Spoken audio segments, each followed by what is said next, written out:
The area that we're in is quite a hill. And I've got this poor little plum tree. I'm trying to level this area out here, but it's quite a steep drop. And so taking the area from the hill up here and sort of pushing it over to here. I've got it covered up with this black plastic because, of course, I don't want the weeds growing. Our little plant here is having some problems, or the roots are a little bit deep. I got to take some of that soil away from there. It got washed down when it was loose, blah, blah, blah. Right, there's some work that has to be done. I got to get the grass away from it.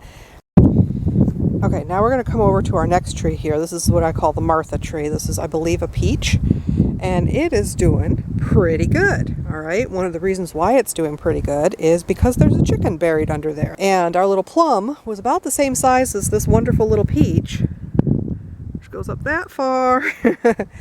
And you can see that there's a huge difference between the two of them. The one has good fertile soil. We dug a huge hole.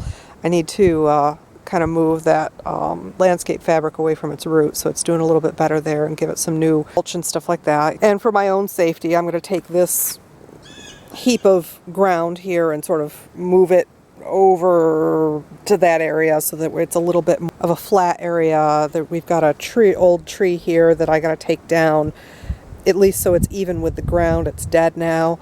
There's a brush pile back here that has to go bye-bye. Okay, now we got our third little plum tree here, and this one is not doing so well. I don't know if this tree is going to make it. It's not for lack of fertilizer, because it has a macaroon bunny under it. It was the hottest week of the summer when it got tipped over, so it was without water and it was bone dry. I'm going to give it a chance this summer. We'll see how it does. If it dies, like, sorry little tree. Anyway, I'm going to get to fixing the ground around this one and see what we can do to help this poor little thing out.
always take these bags off. They don't rot away.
Well, it's far from perfect, but at least we aren't buried halfway up the trunk. And I sort of leveled the ground out. I got rid of a bunch of vines, and I put the ground cloth down and we covered it with chips. We weeded out. The path is not exactly safe to walk on right now. Well, I am tuckered out, and I have made a giant mess in certain places and cleaned up messes in others. This hump here is still a tripping hazard and a disaster, but I'm too tired to take care of it. But my trees have better drainage. The soil is now piling up around their roots. And yeah, I have done what I can for the moment. The path through here is not quite so bad. It's still not great, but everything needs to get covered up with plastic, and I need to go in.